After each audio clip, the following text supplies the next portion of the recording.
Hi ladies and gentlemen, today is Monday, June 3rd, 2013, and I've been watching some things kind of closely and thought I should bring this up. This is kind of an anticipation of sorts. Let me start off first with General Petraeus. You know about the kiss to Kissinger. You probably know by now. If you don't, so you know, he is attending Bilderberg. Has he done so before? Probably, I'm not sure, but certainly now. Why Bilderberg? Why is that so important? Because there's a law in the United States that says, now he doesn't fall under this right now technically, but that government people cannot go to these private meetings, and I forget the name of the law, I'm sorry, a lot of you probably know, as Hillary Clinton has done as Secretary of State, and President Obama and several other people who are in positions of power, of, I should say, official office, go to Bilderberg without anybody knowing about it, or they try to keep it secret.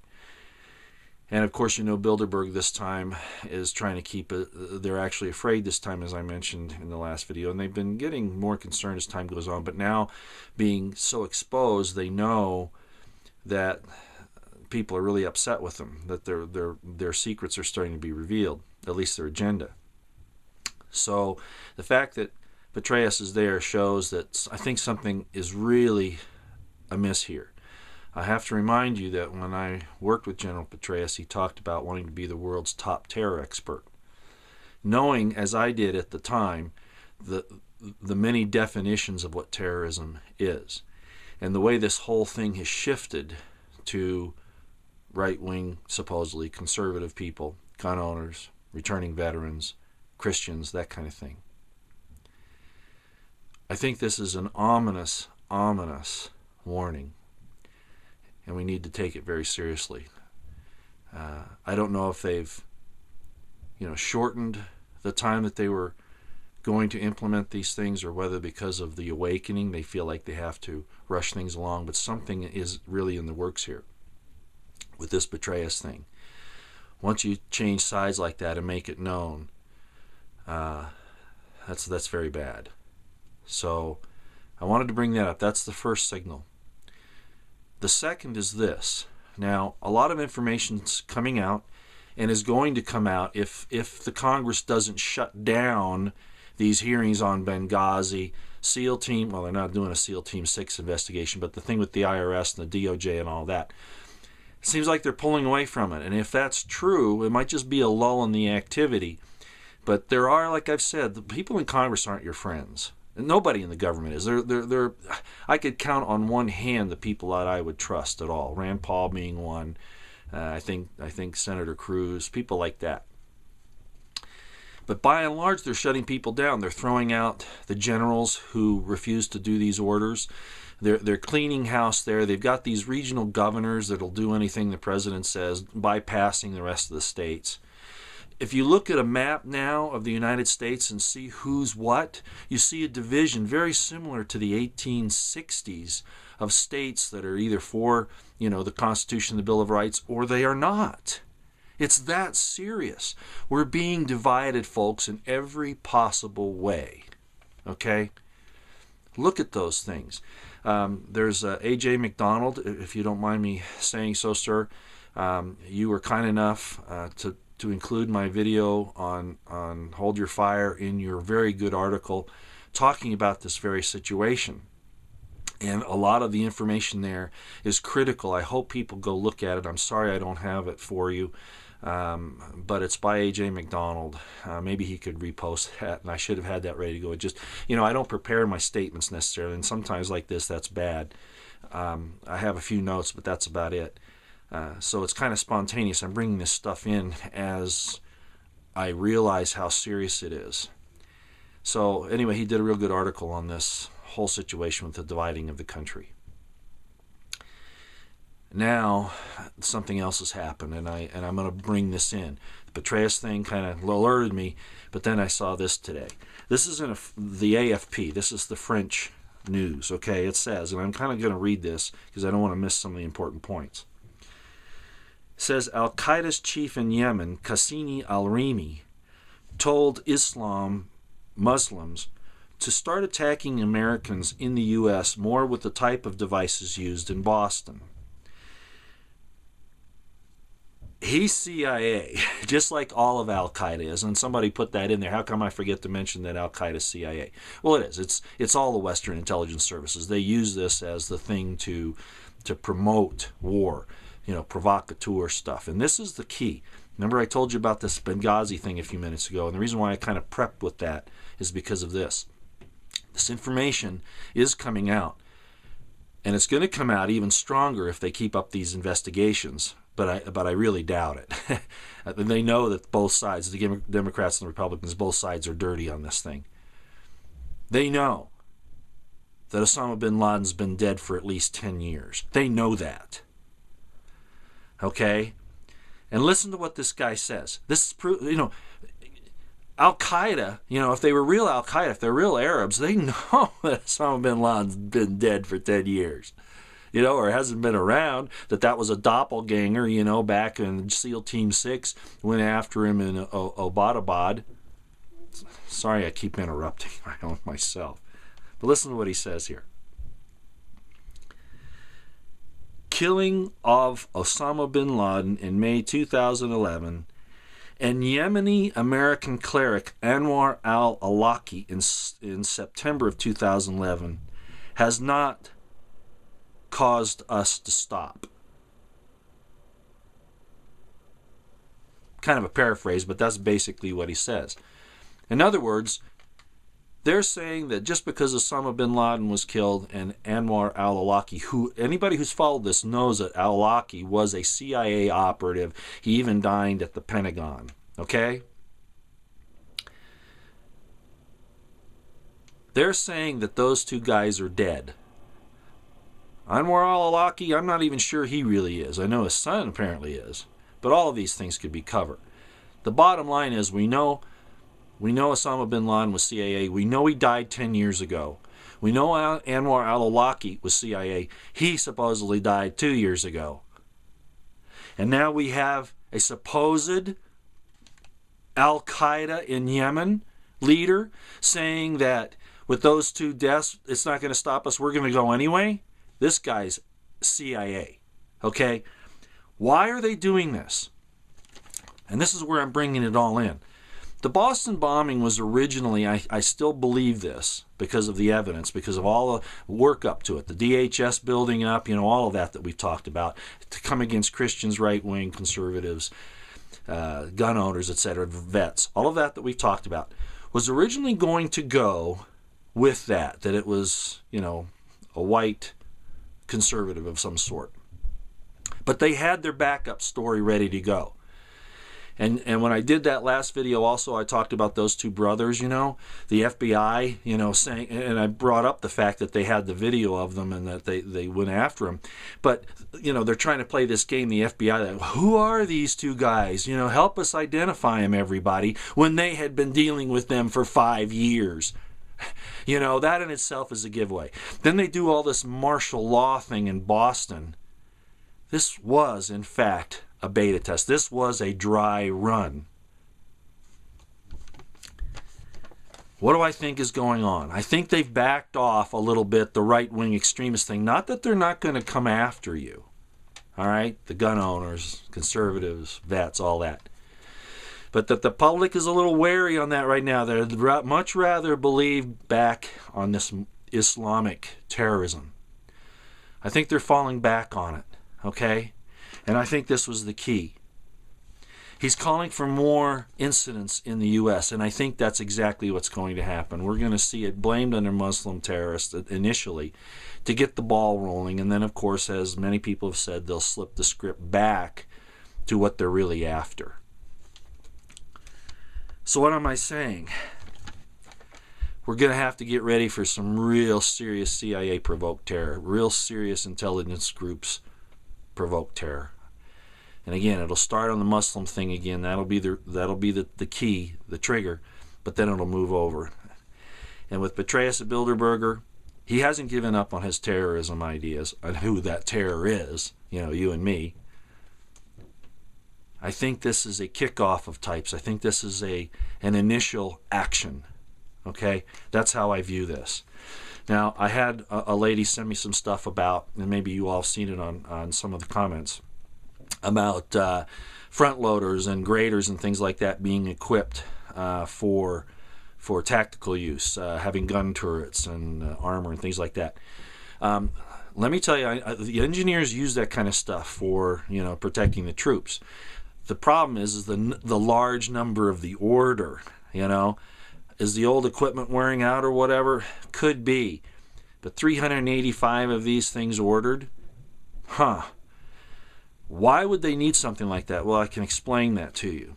It's siege warfare, okay? If you have a place like Waco, or you have a place, a refuge or a retreat somewhere that you've kind of prepared, those items, in case the tracked vehicles, or you've put up barriers, or whatever, those things can overcome those barriers. They're designed to take the barriers out, cover them up, whatever. Very possible, because they know that there are a lot of people, including veterans, who are building fortified retreats. Just another tip of the iceberg, along with all those 2,700 armored vehicles they got, the thousands and thousands of automatic weapons, the billions of rounds of ammunition. You just add all these pieces up. How soon is it coming? I still don't know. But this cleric's statement, this Yemini al-Qaeda leader, I think is indicative that we're going to see something here real soon. I know I keep saying that, but they back off a little bit because the awakening's happening. So I think they're going to shift their scenario a little bit, just initially, to go back to where people say, yeah, protect us from these Muslims. Talking about that, the DOJ has come out with a statement that their employees can't use... okay, well, I'm actually getting ahead of myself. The DOJ has come out and said that saying anything negative about Muslims or Islam, you can be prosecuted for that. How absurd. If you were saying something like, let's go kill these people, that's different. But I think they're talking about anything that might be considered opposing to the religion. It seems like Obama's doing everything he can to support Islam and put the Christians and anybody who doesn't believe in Islam, let's put it that way, down. Remember, he is in fact a Muslim. He is in fact a Marxist. Now, I have nothing against Muslims. I mean, I've studied the religion. I understand it. I don't particularly believe it, and I'll just make in its entirety. Let's put it that way. Okay, there was a breakdown in the religion very early on, where you had a relative of Muhammad, and Muhammad supposedly next, in command at his time, have a split over who was supposed to take over, like happens in so many religions, and that's where the Sunnis and the Shiites come from. Okay, so there we are. We're back to the situation where, the first casualty of war is truth, and you have this war in Islam right off the bat. So the first casualty of war is what? Truth. So who really knows what happened? Who really knows what's Islamic scriptures are true? And I'm not saying that they're the only ones. That's happening in, Judeo-Christian tradition. It's happened everywhere. So I'm not singling them out. I'm pointing that this is a typical human behavior. That's why we have to have personal contact with God in our hearts, not to put men between us or their writings between us and that entity. And I always bring that in, don't I?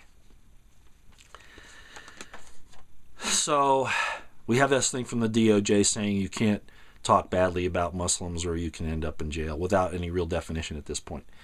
The other thing with the DOJ, breaking down the family again, they're saying that you can't use husband or wife in your conversations because you might hurt somebody's gay feelings. Well, what is the gay population? Even if it was 50%, so what? You're going to cut down somebody's ability to call their spouse a husband or wife because you don't want to hurt their feelings? That is absolute nonsense.